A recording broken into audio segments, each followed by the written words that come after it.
the shock of the hour.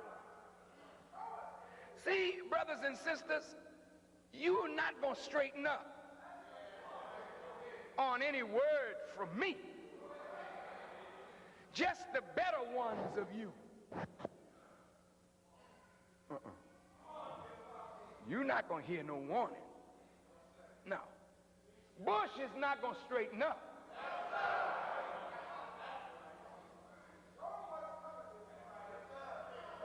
Deng Xiaoping is not going to straighten up. The world leaders are bent on their course. They don't straighten up with no preaching. The shock of the hour has to be so powerful that it casts terror into the heart. Make you drop to your knees like the oxen that is being laid under burden. Force you to pray to whatever God you think you know. Make you call him.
And of course, we definitely give thanks, life giver and the keeper of life.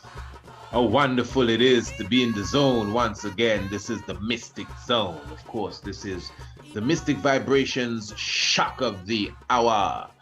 A goon on fire at this moment. Give thanks for your presence with us as we glorify Kanamawe Haile Selassie, Emperor Haile Selassie I. We give thanks for your presence with us, of course. Another edition again of the shock of the hour coming through your space and coming through your zone. This is the moment where we take this thing to another level. We carry it to a different level, at different heights. Of course, the Honorable Priest Isaac here with you, glorifying again Father and Mother of creation. Hey, we're still in the zone, 90th anniversary celebration of the coronation of Emperor and Empress of Ethiopia. Just highlighting, of course, once again, as we would know, we're talking about the 22nd day of November. It is right here, the 22nd day of November.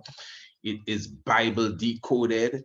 Bible Decoded. This is another online lecture, how to read the text. Looking forward to seeing everyone in the house. And even this evening, we will be continuing on a certain level. But I'm going to, let's say, turn it up a notch. I want to visit some of the works from Alvin Kuhn Boyd.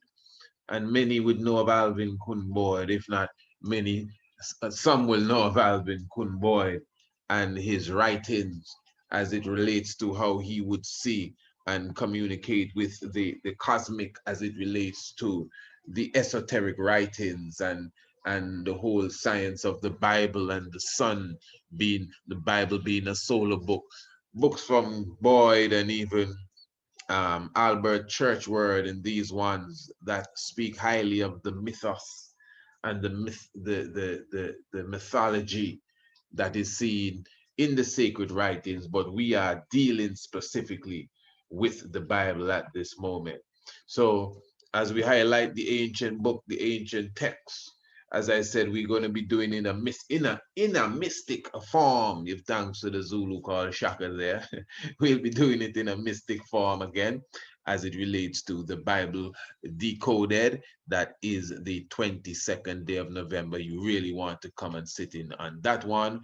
This is going to be definitely strictly online. Of course, you know, you contact us via the email and you will get your key to come into the lecture after you make your contribution to the admission being $20 United States currency. Remember, the Cash App is available at Tanra 2723. And as I said, after you already fulfill that payment, you email us with such with the information and we send you your key. And remember, if you do not have Cash App available, that is no hindrance whatsoever for you to come into the temple that evening to full joy this lecture. So just get everything in order. So as I said, what I'm going to do this evening, we will be going through the writings of this individual, Kuhn Boyd. Will be maybe giving you a few,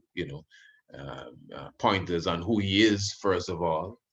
I know he passed in 1963 for sure, and has written several books, and as I said, dealing directly with the esoteric aspect of the Bible and many other things. So I just want to touch upon some of his ideas, just to bring my scholars into the realms of where many ones and the different levels of philosophies that exist as it relates to many of these sacred writings. So just sit and relax and, hold the vibes, make sure you have enough to feast and enough to burn, and get into your meds as we carry this on another level. This is the mystic vibration. Now, don't go anywhere. Don't fast forward. Not all of this is a part of the lesson, man. Yeah, give that. All we say to America is be true to what you said on paper. Yeah.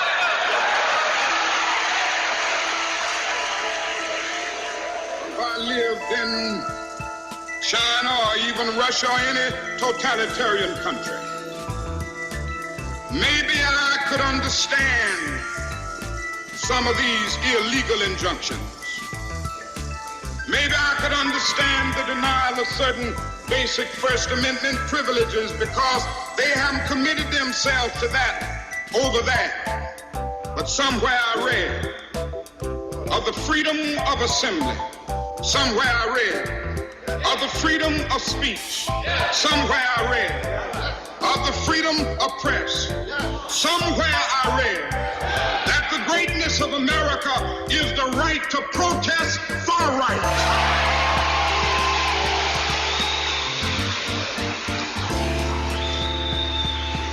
So just as I say we aren't going to let any dogs or water hoses turn us around, we aren't going to let any injunction turn us around.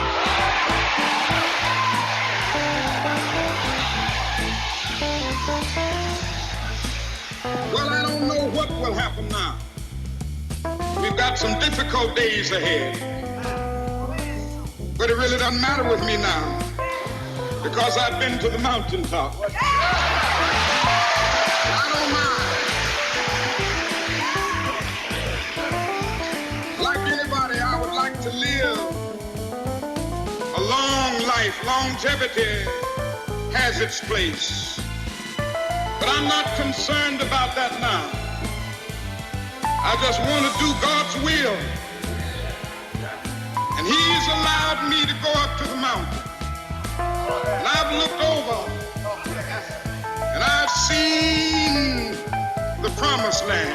I may not get there with you, but I want you to know tonight that we as a people will get to the promised land.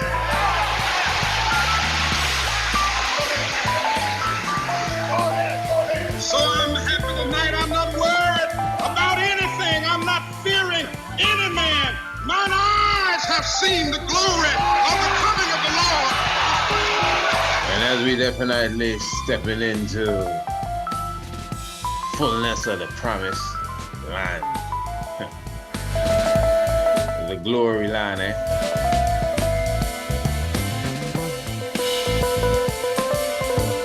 So promise yourself to be the best you can be,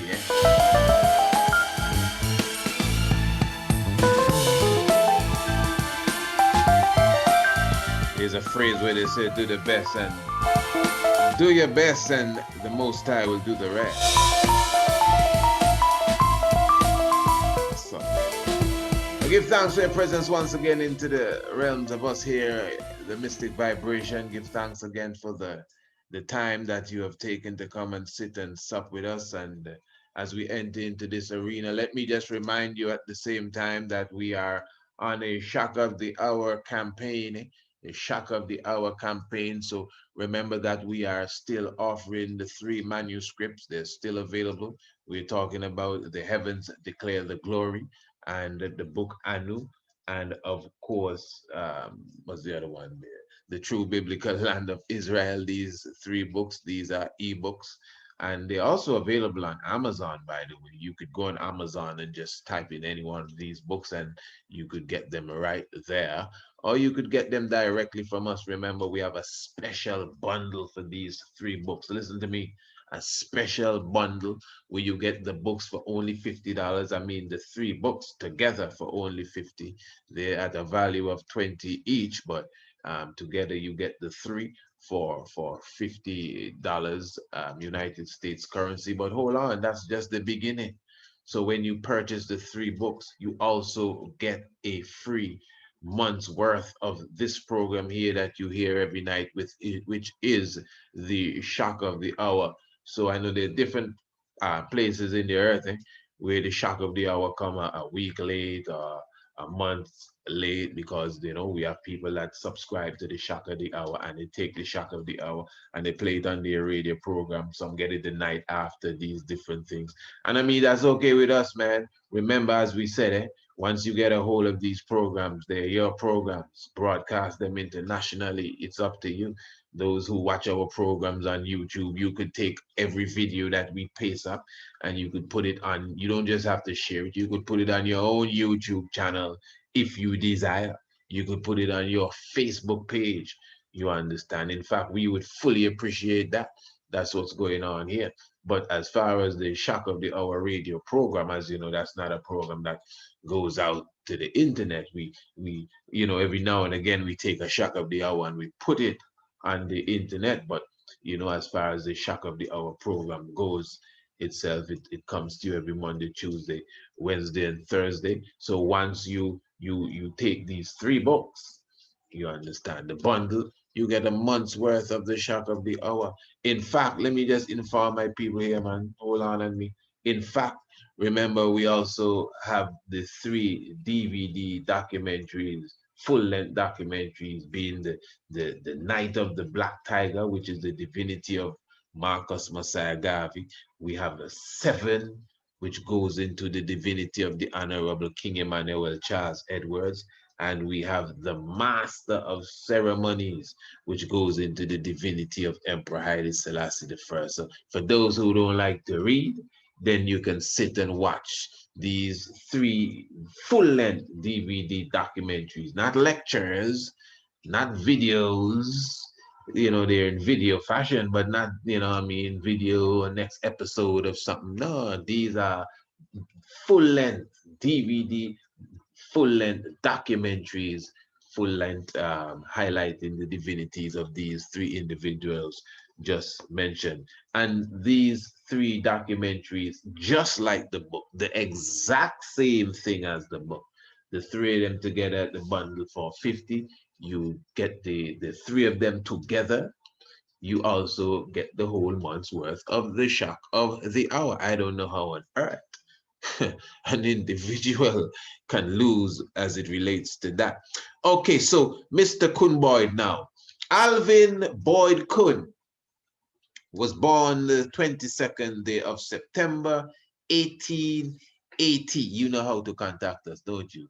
Come on, man. priestisaac27@gmail.com.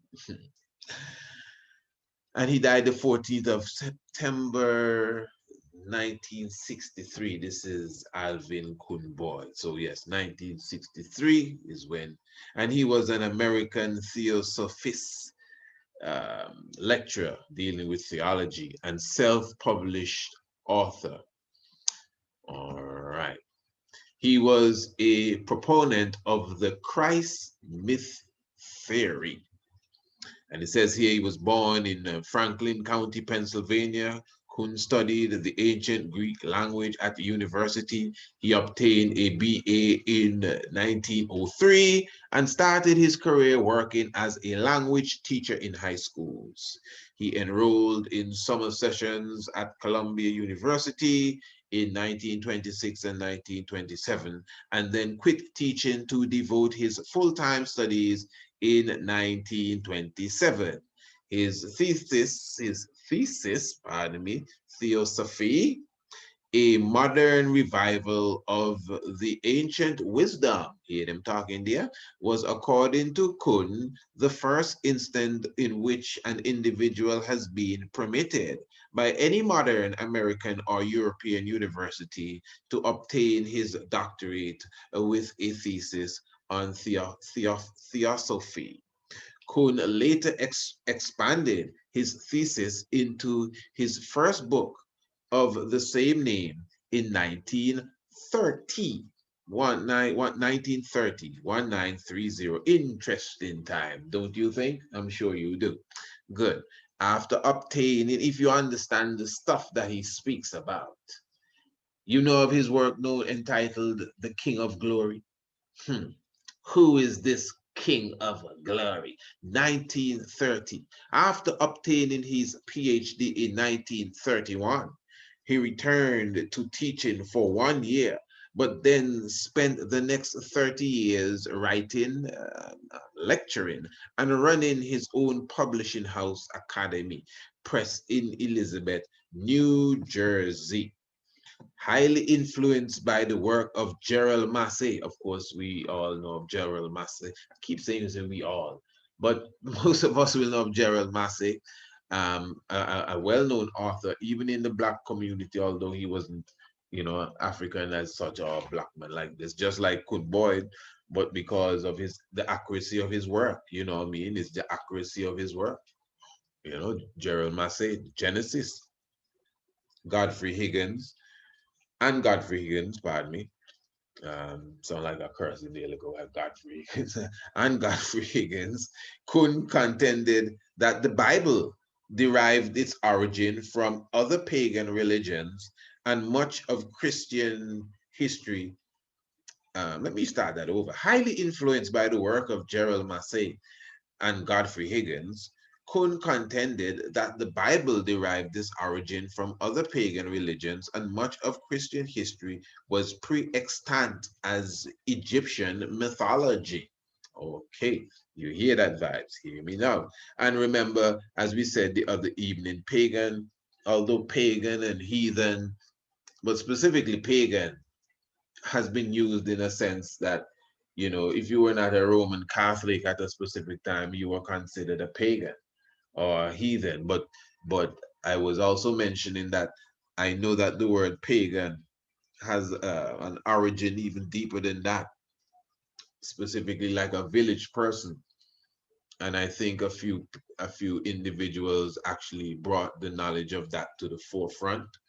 So when he uses the word pagan religions here, in a sense, it just means those who are not really conforming to what is known as the Christendom at the moment or at the time.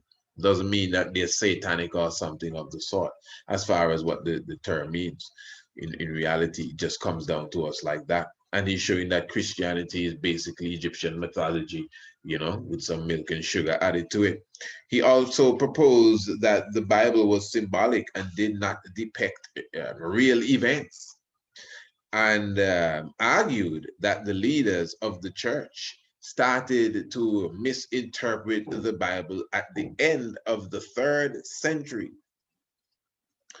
The author of over 150 books, essays, and published paper, Kuhn completed his final book, A Rebirth of Christianity, shortly before his death on September 14, 1963, in Morristown, New Jersey. At the time of his death, he left 2 unfinished handwritten manuscripts. Several of his works have been published and reprinted posthumously. Okay, and many are available electronically. Okay, posthumously. Interested. All right.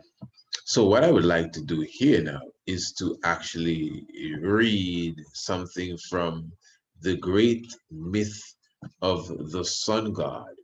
And this is directly from the works of Boyd.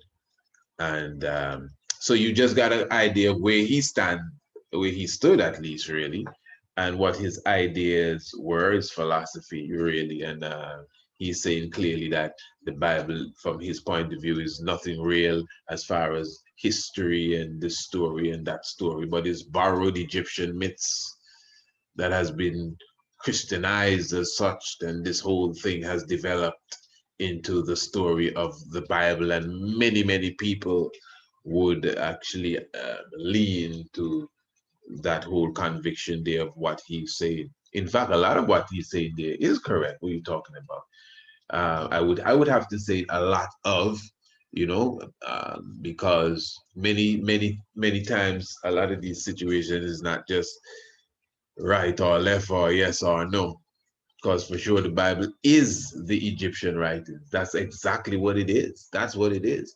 Historically, as far as how I trace it, a lot of people get upset here, but I cannot see the Torah as we are said to, know of the Torah be in the book that the Septuagint came from. No, but no, the Septuagint was translated in a room filled with Egyptian scrolls. It just, to me, makes sense. It's what you call common sense knowledge. The Septuagint, the granddaddy of modern day Bible, not the Torah, the Septuagint. The Septuagint was translated from the Torah. Okay, where is that Torah that it was translated from? Nobody know where that be. You can't find that. Where is it?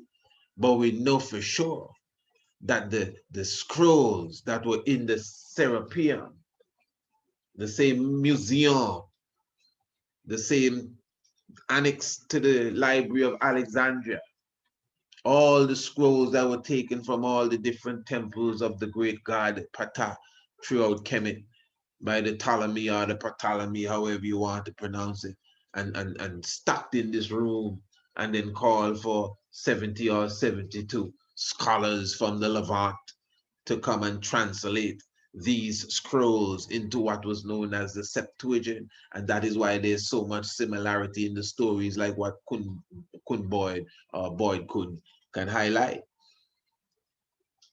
Now, you may believe the Septuagint was translated from the Torah. It's a nice belief, but there's no strong evidence. Remember, the oldest complete Bible in Hebrew, the language is what we're taking into consideration. The Ethiopian Bible is older than the Hebrew Bible. You may say, huh? How did that happen? The Ethiopian Bible, as you know it, is older than the oldest complete Hebrew Bible. Now you may say there was a Hebrew Bible before the Ethiopian Bible. It's nice.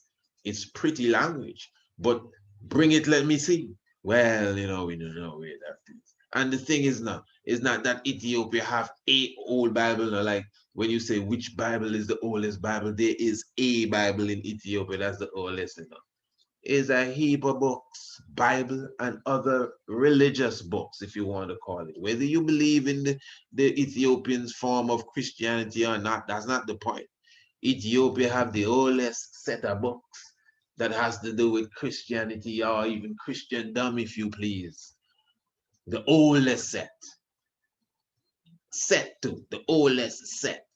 Even if Syria, according to some theologians, may edge them out with a book or two, man, them people have a library of old books, New Testament, old writings by saints, and the book of Enoch, and let's not even go there, and books not mentioned in the Bible or even in the Apocrypha. Let's not go there. All right. So a lot to study. So I'm just going to read a bit here from the great myths of the sun god. I tell you, we're going to have a wonderful time this evening here. And it's a lot, so obviously I can't go through everything. Let me just start. Wow, where to start. Okay, let me start here. Nah, let me not. Yeah, let me start here. Not so with the ancients. Nah, that don't sound right starting there. Anyway, I don't start there. With them, the myth was valuable instrumentality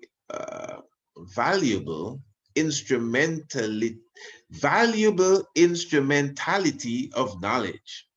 It was an intellectual, even a spiritual tool by the aid of which truth and wisdom could at one and the same time both be concealed from the unworthy and expressed for the worthy. Don't worry, just hang with me. Not hang, but hold on to me there talking about hang with me. Man, we've been hanging long enough. You just hold on there with I, and we're going through here. Because I mean it's some heavy stuff, eh? And I mean, no matter where we started, I just kind of jumped somewhere in the middle here, but I know where I'm getting to.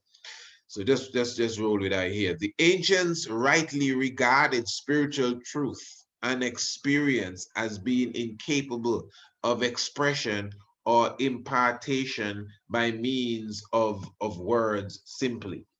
A myth or an allegory could be made the better means of conveying subtly and with a certain added force the truth veiled under a set form of dramatic presentation. Let me read that again. A myth, listen, this is very key what he's saying here.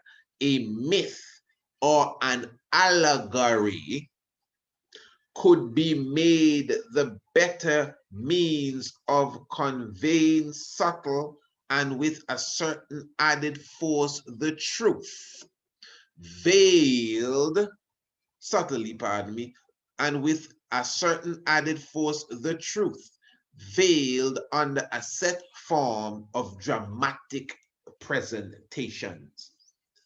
I know you get that. That speaks for itself. The myth would enhance spiritual truth as a drama reinforces moral situations. It was all the more powerful in its message precisely because it was known not to be outwardly a true story. You hear what he's saying here? No one was caught by the literal falsity of the construction.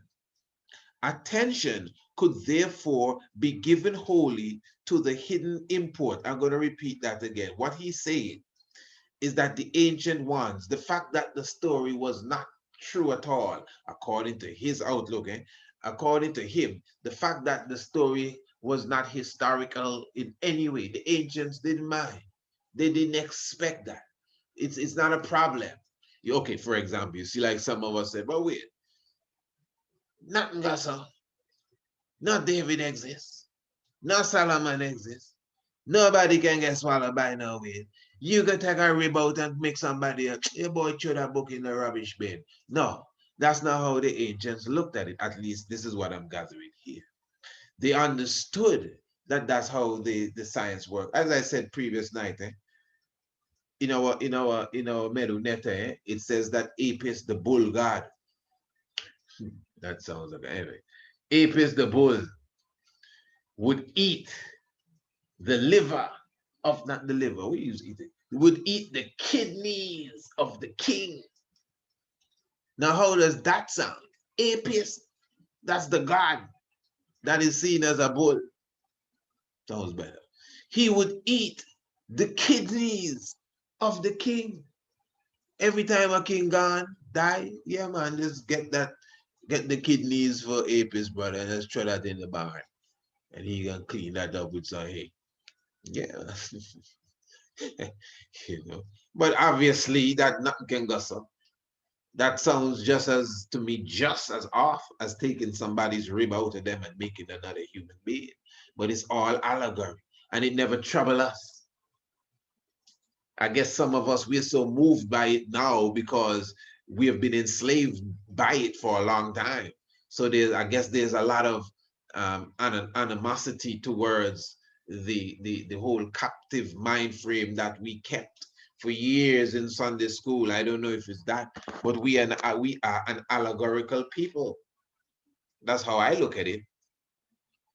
You understand? So the myth would enhance spiritual truth as a drama reinforced moral situations. It was all the more powerful in its message precisely because it was known not to be outwardly a true story. No one was caught by the literal falsity of the construction. Attention could therefore be given wholly to the hidden import, which was not obscured by the outward occurrence. The myth was known to be a fiction, therefore it deceived nobody until the 3rd century. But I guess that's a little bit of historical input he put in there. But at the same time, it was important. It was most indigenously designed, pardon me. It was most indigenously designed to instruct in the deepest of spiritual truths. It was a literary,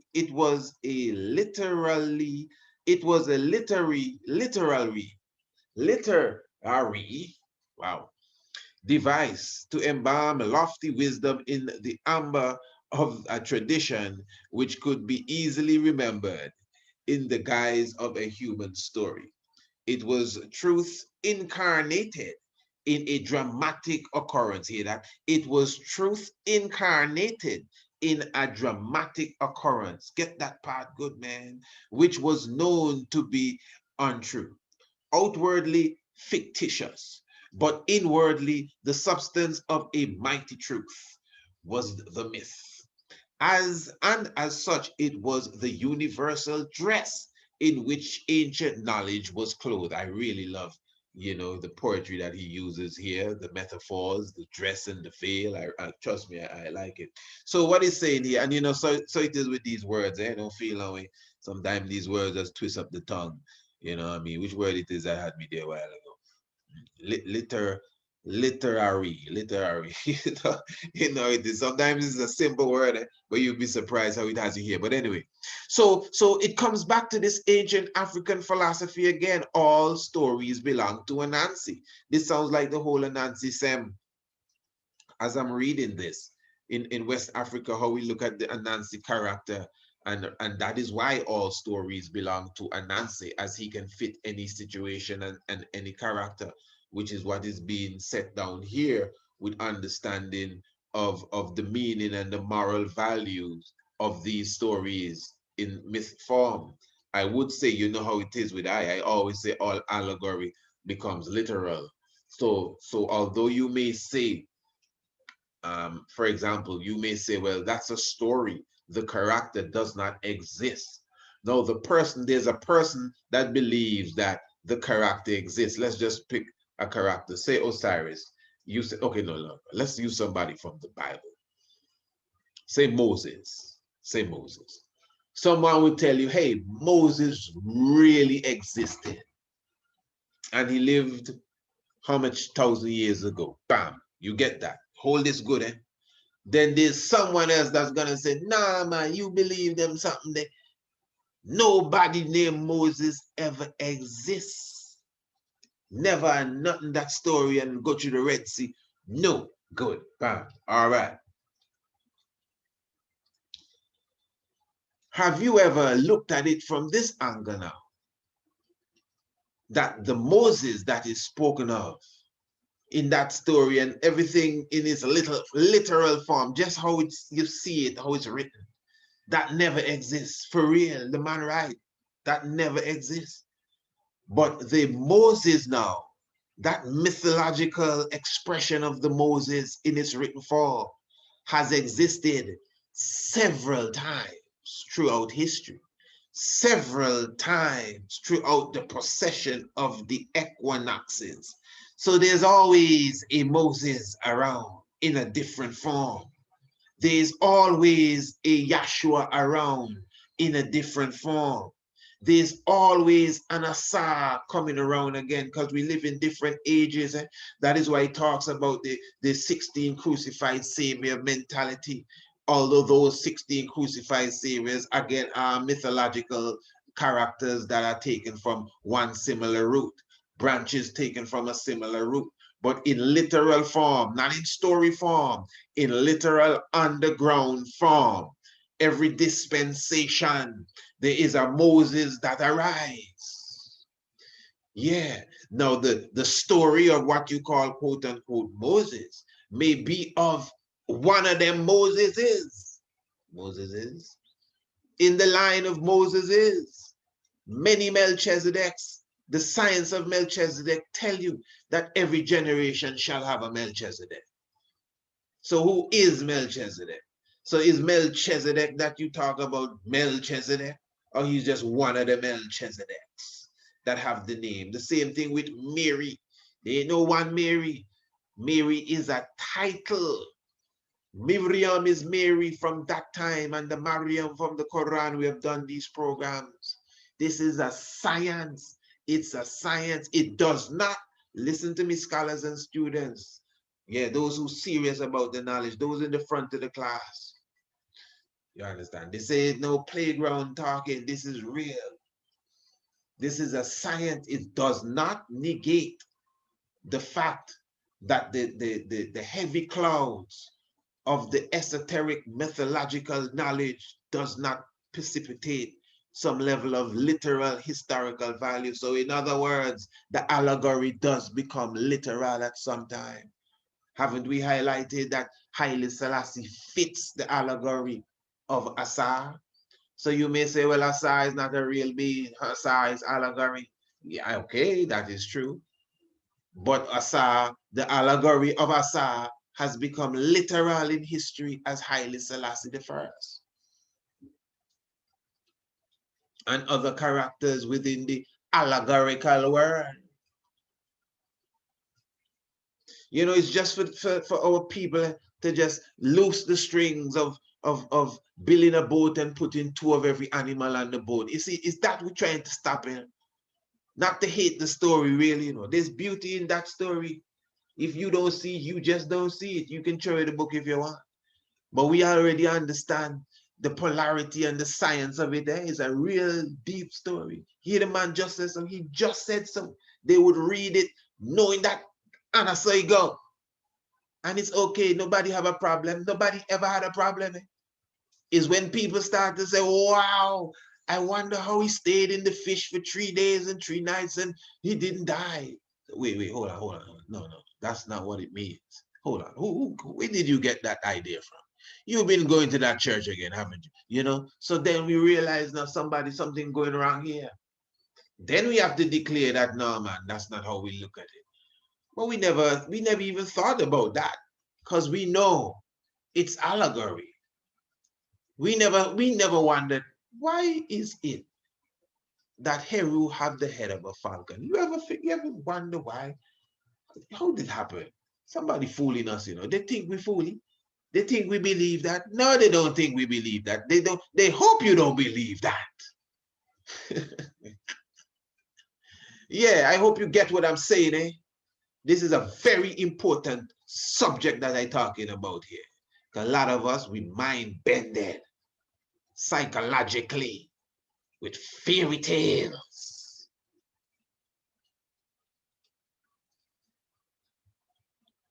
It's where I reach, boy. Let me see. It gotta be somewhere here. Yeah, okay, Baba. To indicate, as we continue, to indicate the universality of the sun god myth, there was something else I wanted to say. But anyway, to indicate the universality of the sun god myth, it is only necessary to enumerate some 30 of the chief figures known as the sun gods amongst the nations about the Eastern Mediterranean before the advent of Jesus. There were in Egypt Osiris, Horus, Serapis, Hermes, and Tat, which is Thought, Kunsu, Atum, which is Aten, Adon, Adonis, and how you pronounce this one, boy? Figai,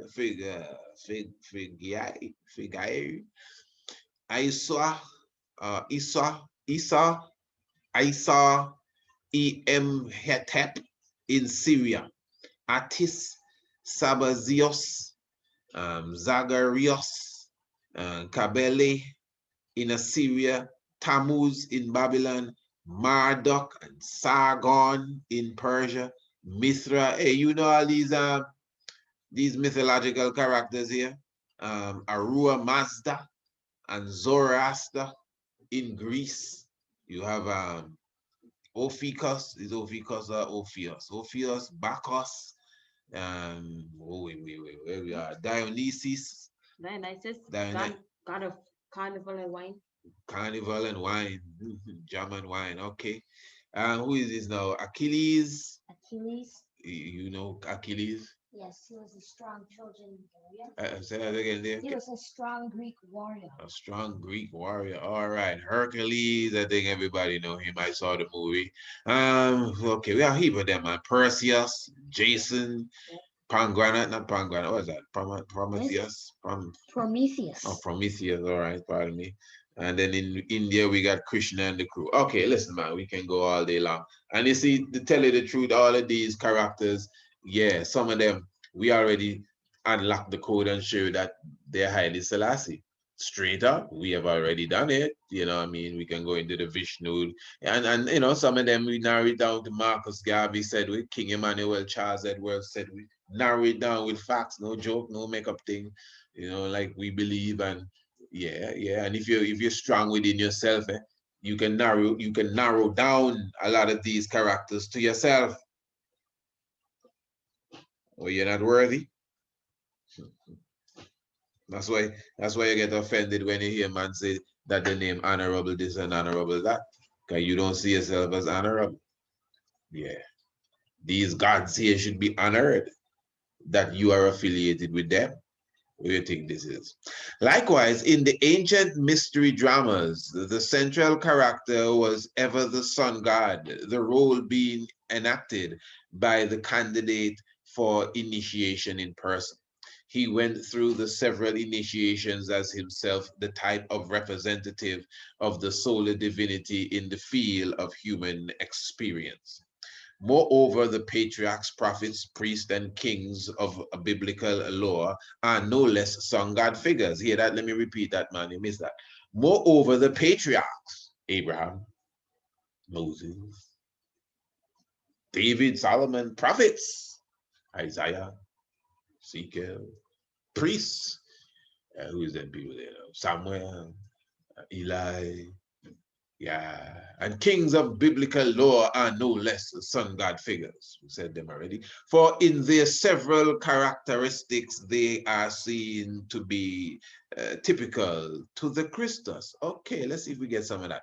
From the study of a mass of the ancient material, the sincere and this indigenous student becomes long convinced of the fact that the Jesus figure of the Gospels, whether he lived historically or not, and there is much question if it even among theologians, and there is much question of it even among theologians, that is if he lived or not. is just another in the long list of solar gods. Okay, so you're just saying that Jesus is one in the list of a long list of solar gods. All right. And I know many ones are saying Jesus and saying, no, brother, come on, that's Jesus, that's not Jesus. I mean, come on, you can see the level of conversation we're having here, and you're going to bang down my door for them petty talking there. You understand? I mean, yo. Hey, there's no J in Hebrew, eh? So go ahead. All right, let's continue here. Bam, bam, bam. So it's showing you that he's just one of them. He's not the only Christus figure as such, a son figure. He's just one in a long list. They were figured by ancient poetic genius as embodiments of divine solar glory living among men. If they were not purely the mythical constructions of allegorists. Okay. These sun god characters, of none of whom can it be said positively that they were living personages, were, it must be clearly noted, purely typical figures in the national epics of the several nations. You get what they're saying there. So none of them real, it's just like some cultural characters. They were symbols, one might say. But of what were they symbolic? Question. That is the point of central importance. They were representative characters, summing and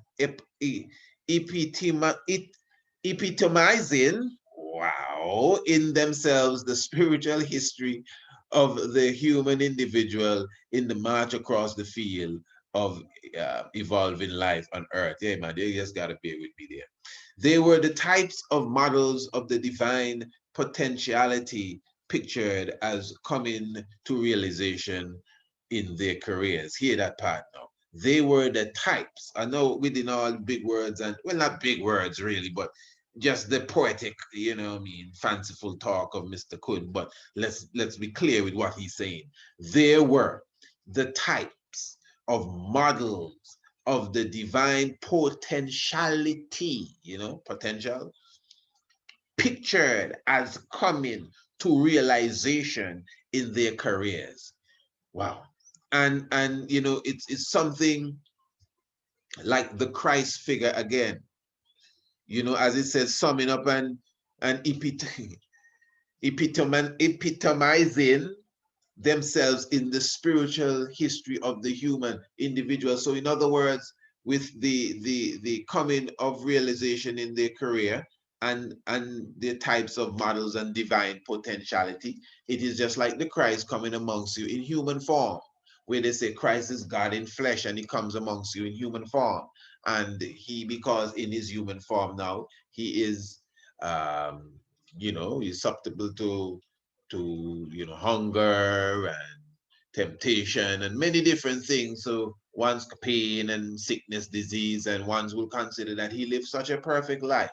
So he's showing you that yes, he may be God, but he came as you. And if he can do it, you, just like he came as to be you, you can come to be him. Basically, that's it. So God come as a human, so human can come as God. That's really what the whole story is trying to tell you. And this is really the image that is given throughout all these cultural experiences. What time we have there? Oh wow, you know, we kind of over that. But let's see how we can just, you know, see what we can get out of this. They were the mirror held up to men, in which could be seen the possibilities locked up in man's own nature. You get it? They were type figures. Where am I? There were type figures here, delineating the divine life that was an ever possible realization for any devoted man. You see it, for any devoted man or woman. They were the symbols of an ever coming deity. A deity that came not once historically in Judea, but that came to ever fuller expression and liberation in the inner heart of every son of man. The solar deities were the gods that ever came, that were described as coming not once upon a time, but continuously and regularly. Yes, sir. The radiant divinity might be consummated by any earnest person at any time or achieved piecemeal. Okay. So you can get it one time or piece by piece. I'm telling you, them language here. They were, okay, should we continue? How's the time? Let me see what we're going through here. Okay, let's run through this paragraph. This is very important here. They were typed as ever coming or coming regularly because they were symboled by the sun in its annual course around the zodiac of 12 signs. Listen to this. You should be familiar with this sort of language for sure if you are within the tiger's nest. And the regular periodicity of this natural symbol typified the ever-continuing character of their spiritual sunlight. Periodicity, that's a word here. I'm telling you. The ancients, in a way, and to a degree, almost incomprehensible to the unstudied modern, had made of the sun's annual course round the heavens a faithful reproduction of the spiritual history of the divine spirit in man. So let me continue and then I explain that. The God in us was enabled by the sun in its course, and the sun's varied experiences as fabulous con, con, cons, fabulously construed, were a reflection of our own incarnational history. Okay, so in there, because all of this is like some Freemasonic language. Because remember, these people are some degreed, not just degreed in the university, degreed in the lodge, and just like how church word would write. When you read church word, writing church word periodically says only the 32nd and the initiates of such and such, and he gives some letters, will understand that that previous paragraph. So he gonna write a paragraph in his book and tell you only the 32nd degrees or degreed will understand the previous paragraph. Big book, telling you who can understand which paragraph and which sentence that he write. Yeah, read the book, read Primordial Man, and you will see exactly what I'm talking about. Yeah, some of you would know the book and know the numbers and the letters that he's speaking about. So what I'm getting here now, so he's showing you that the whole cycle of the sun and its movement in the heavens, expresses the life of man. The sun in its fabulous, as it fabulously is construed, pardon me, where it moves through the zodiac belt constellations, which of course, we talk about that from time to time, the zodiac belt constellations, of course, highlighting, of course, the book that is written, our latest or most previous, not latest, the earliest ebook, which is The Heavens Declare the Glory of the Most High. So he's showing you that this whole thing epitomizes the graphical history of the human experience. Thus, the inner meaning of our moral life was endlessly repeated in the daily, weekly, monthly, and yearly cycle of the sun's passage, the 7 or 12 divisions of which marked the 7 or 12-fold segmentation of our spiritual history or our initiations. They were figured at first as 7, later as 12, when the solar gods came upon the cosmic scene. So listen, I'm telling you, when you understand again the whole movements of the heavens, so he's now linking all of the different gods, the celebrations, the festivals, and certain things that you see within the writings of the Bible and other books with the movement of the sun and within the zodiac belt. So this is why, obviously it is important for an individual to have a good understanding of the movements of the heavens. It is important for an individual to have an understanding or comprehension of the movements of the sun and the planets through the zodiac belt. Very, very, very key. Now, there's some other information here where he's highlighting so many different things. Let me read this for you quickly before we seal up. It is derived from the two letters or numbers. I've skipped this, I've skipped several paragraphs here. It is derived from the two letters or numbers, which is the beginning of typology symbolized the two first elements, spirit and matter, into which the primal one life bifurcated. They were the I or one. Listen to this. They were the I or the one, symboling the male or spirit. Symboling, not symbolizing, symboling. Is that the right grammar? Symboling the male or spirit, and the zero, or the O, the letter, or zero, the cipher, which we call the number there, symboling the female or material universe. Now, we have covered this. I must bring this in here. We covered this in our Sunday lecture, Sunday Gone, the Rastafari and the woman. And I'm saying again, for those who still want to see that lecture, Rastafari and the woman, it is still available. All you have to do is to contact us, and we will give you the key to go and check Rastafari and the woman. Of course, still available. The whole procedure is still the same. Payments can be made via the Cash App. But anyway, let us continue with this. So and I mean, because we touched this, the one and the zero and the cipher and all that, together they represented the Bayun male, female deity. Exactly, touch that on its levels too. The noon, which is the nu and the now net and the happy, at the same time. And the Akhenaten went into that. We have then the letters Io. Follow this, We have then the letters Io, or the number 10. Follow this. As the vowels were freely interchanged in ancient languages, the name was written as Io. Hear this. You say Aya, A-I-A, or I-E, I-E, or I-U. Listen, you get that good. And all these forms were found. Next, the I transformed into consonantal value and became the J. And yet, so it's not it's a consonant now. It's not a vowel. So the I turned to J, as it is yet in Latin. Be careful, we're telling no J in Hebrew. So that we find the names J-O, J-A, J-E, and J-U. I'm just giving you how this individual is looking at this science. So he's showing you, I don't want you to get lost here.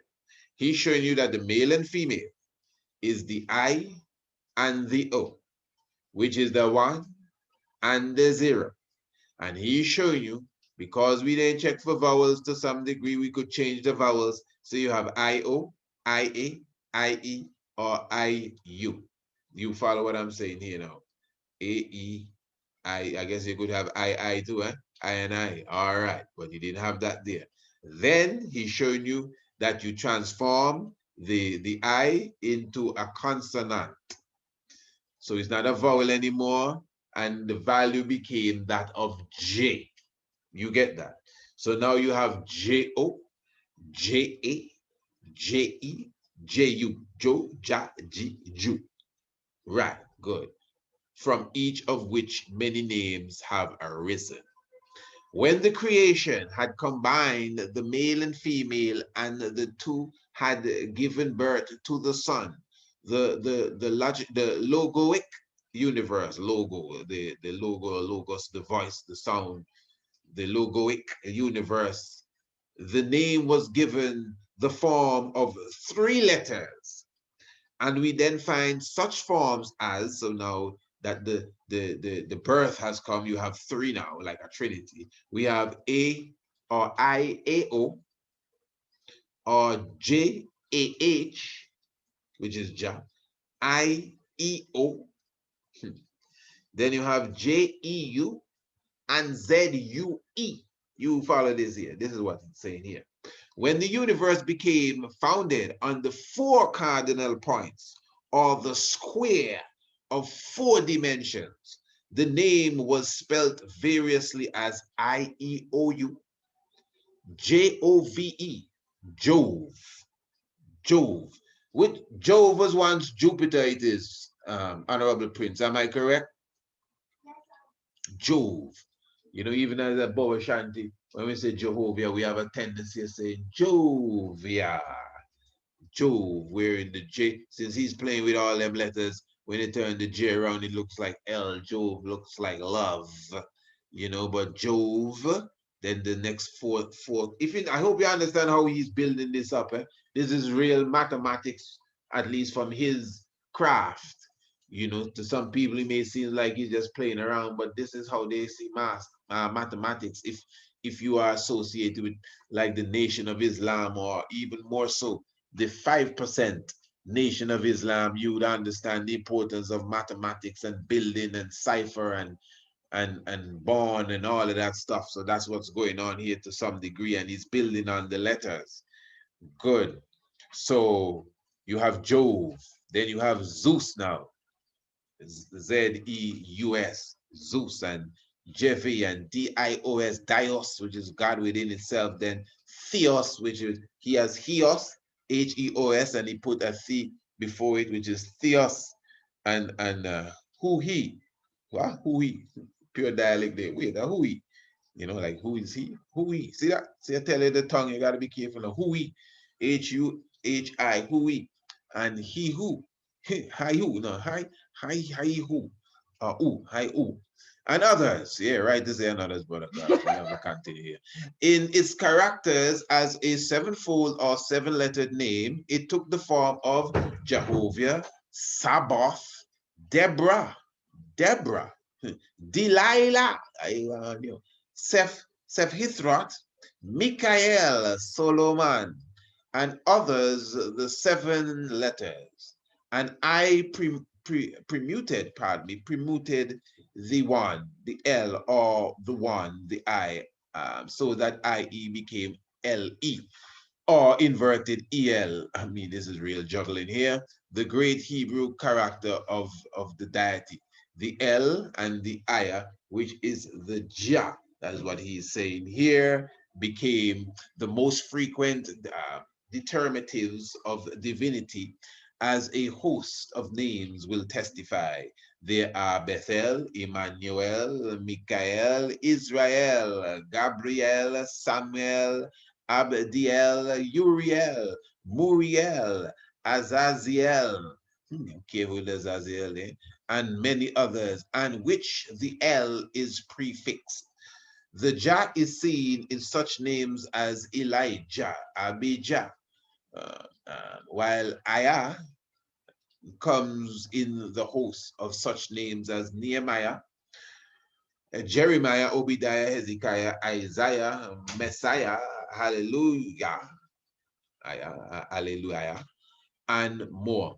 And he goes on and on when he breaks down the Iosus into Jesus, and Ioseph into Ioseph, and then Yosef, and he put Yosef, and that's why he links Yosef and Joseph and all these characters. He considers them to be one in the Bible, the Josephs, all the Joshua, anything of that sort, Joseph and his 12 brothers and his sister and all of that, and Jesus or Jesus and the 12 disciples and many other things of that nature. But you can see, and this is just a touch, you know, those who are accustomed to his works, those who may have studied his works in the past, you may have a more of an appreciation. To many who may just be hearing it for the first time, not that you may not appreciate it, but it may be something to get into. I have come across this brother's work here decades ago, and outside of just this little bit, he writes on many aspects of the religious outlook and breaks it down in his own personal way. I must say, sometimes not because, for example, I bring this to you and show you where it comes from. I would not tell you this and break it down to you without highlighting that this is directly coming from Kuhn Boyd, you know, because this is how he looks at it it is something to look into. It definitely is interesting. I like the science of it. And but as I said, a lot of these subject areas are many layered, very many layered. But this itself, the science that he's bringing out here and the relationship with the characters and the cycle of the sun, and so I think that is undeniable, really. That is just factual altogether by itself. He has a mystic etymological outlook there. I know many of you are going to be crying, but there was no J in Hebrew. I guess you may have to read more of his works and understand really where he's coming from his point of view of this. But this was not really about agree or disagree. I think we need to crash that spirit sometimes, disagree or disagree. Like if this is, World Wrestling Federation or whatever they call it now, and we need to go and a winner need to come out. No, this is just expanding your mind. Some of you never heard this before, and before you say, let me see what it's about. You're listening to see if you agree or disagree. Let's hear it. Let's understand it. Okay, that sounds good. Maybe I can look into him. Let me type his name. Let me read more of what he wrote and see if the science is, palatable really for me. Something I could work with. Because for sure, this is not a linear world. We are multi-dimensional and many different things. So you gotta always keep that in mind as we move through, as we step through, even in this space and even in this time. So this is just a pre-blesser. Some people may say a precursor, I don't know, a pre-blesser to the lecture, the 22nd day of November 2020. Looking forward to seeing you all Bible decoded. And just the fact that we can go through this sort of subject area here, it kind of gets us in the mood and furnishes our thought towards what we will be getting to on Sunday, the 22nd. I can tell you, within the 2 hours that we have there, we'll be definitely breaking it down on another level, hoping that everyone that is coming in would have been privy to, like, a subject area like this tonight. And of course, the one we did on Fajinas, and even the one on Huldah. They were all biblical subjects, seen from a different light. And that is what we are attempting to do, at least to, get the mind accustomed to looking at even the scriptures from a different level. This for sure was a different level, how he highlighted his outlook of exactly what is taken in the book. And that was just scratching the surface of really where he's coming from. So I'm just encouraging everyone, remember that you could make your payment via the Cash App. That's Atamara 2723, Aton, ATONRA 2723. And for those who are desirous of becoming subscribers to the Shock of the Hour, you could also make the payment using that. All payments can be made using the Atonra Cash App. And let me just, I must say before I go, just to remind you that we still have the bundle available. You definitely cannot lose. Of course, our 3 DVD documentaries being The Master of Ceremonies, The Divinity of Haile Selassie I. Of course, we have the Night of the Black Tiger, The Divinity of Marcus Messiah Garvey, and of course, King Emmanuel Charles Edwards, The Divinity of Such. That documentary is entitled 7. And we have a special bundle right now where you can get these 3 video documentaries, a must watch for you and your family, definitely made for the children. The children will enjoy them. Quite exciting. The Night of the Black Tiger is a blast for sure. And of course, the Master of Ceremonies is Foundation, and you could get the full package at only $50 for sure. And with that, you also get a full month's worth of the Shock of the Hour. I think that is something that anyone would want to look into, at least if you're serious about information and inspiration. And the same thing goes for the 3 books that are available right now, the 3 ebooks, of course, the brand new book, The Heavens Declare the Glory, Rastafari and the Cosmos. We had a wonderful launching for that a few months ago. And of course, The True Biblical Land of Israel and the book Anu, the very same thing. These 3 books come in a bundle. You can get them in the them bundle, or you can get them by themselves. It's up to you. But when you get them in the bundle, for sure, you not only get them at a special price, you also get the full month of the Shock of the Hour. A whole month, eh? I wonder if you know how long a month is, of the Shock of the Hour radio program. That is something. And listen, once you're a member of the Shock of the Hour, you know, no matter how you get it, when we're doing these online lectures, you still don't have to pay. You'll just come into the room because you are a member of the Shock of the Hour. That is the whole deal, and other things, other goodies and prizes and surprises comes with just being a part of the whole Shock of the Hour team. Yeah, so we definitely give thanks. Looking forward to see you on Sunday the 22nd. Let me just remind you that feel free that you could take these videos and put them on your YouTube channel as well, and also your Facebook page and whatever the case is, and Instagram, the link, whatever it is. In fact, we actually appreciate it. You know, we will be happy if you do that for us in sharing the content. As you could see here, we do not come here asking for donations and contribution and no Patreon setup. In fact, you could clearly see that we, you know, what our service and our products, we put them out to tender, and those who feel that it's something that could add to their lives and their whole structure, they patronize us. And I think that is what any good upstanding human being should do. Yeah, so we are asking those who appreciate the work specifically, once it's not no skin off of your back, you could take the videos, you could put them on your YouTube channel, you could put them on your Facebook page and share them, especially if you appreciate the work, or send the link through your Instagram and let them know this is something that they should check out. Yeah, so do give thanks to the life giver and the keeper of life. As we always say, if you know your Bible and you do not know your history, and I mean that means you got to check us on the 22nd of November. Eh? This is a real, this phrase goes for this lecture. If you know your Bible and you do not know your history, Bible decoded. The knowledge of your Bible will become a mystery. And of course, you know, it takes some realize to realize of the real lies that are amongst us at this time. Kedas Emmanuel I, Selassie I, Jah Rastafari. Yeah, what's for dinner? Blessed love. Yeah, we gotta do it. Give thanks.